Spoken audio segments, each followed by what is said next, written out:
عائشہ Jahanzeb Pakistani TV وی چینل کی مشہور خاتون اینکر پرسن ہیں۔ جہانزیب نامی شخص سے ان کی محبتی شادی ہوئی جو 7 سال تک جاری رہی۔ جہانزیب سے ان کے 3 بچے ہوئے۔ کینسر کے باعث جہانزیب کی موت واقع ہوئی۔ 2015 میں عائشہ نے حارث نامی شخص سے شادی کر لی۔ حارث نے نہ صرف عائشہ کے تینوں بچوں کو قبول کیا بلکہ عائشہ کے نام سے جہانزیب کا نام ہٹانے سے بھی منع کیا۔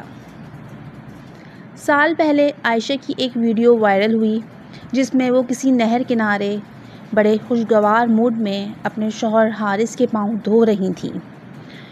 شوہر کے پاؤں دھونے والی ویڈیو وائرل ہونے کے بعد خواتین کی طرف سے عائشہ پر تنقید بھی ہوئی۔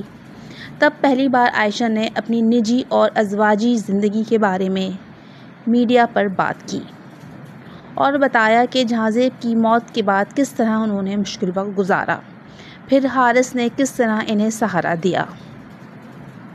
کہتے ہیں عورت اپنی پہلی محبت کبھی نہیں بھولتی۔ عائشہ سے بھی سوال ہوا کہ جہانزیب اور حارث دونوں میں سے کس سے زیادہ محبت کی۔ عائشہ کا جواب تھا حارث۔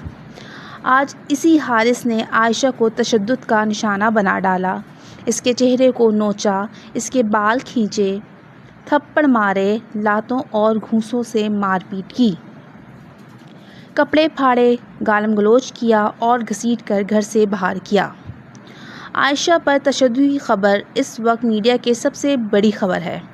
وزیر اعلیٰ پنجاب نے نوٹس لیا ہے، حارث کو گرفتار کیا گیا ہے۔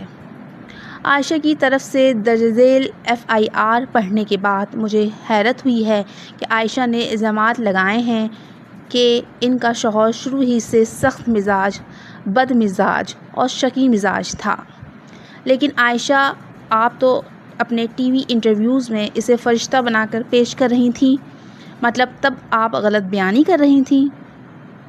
ممکن ہے کہ یہ محض حادثہ اور میاں بیوی کے معمول کی لڑائی ہو، لیکن یہ کیس اتنا سادہ نہیں لگتا۔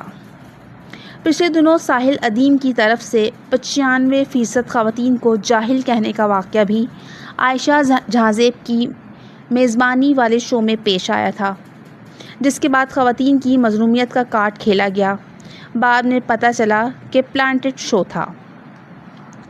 اب عائشہ کا یہ واقعہ میڈیا کی طرف سے اس کی بھرپور کوریج اور مریم نواز کی طرف سے چند منٹوں کے اندر نوٹس لینا، یہ سب شک و شکوک کو جنم دیتا ہے۔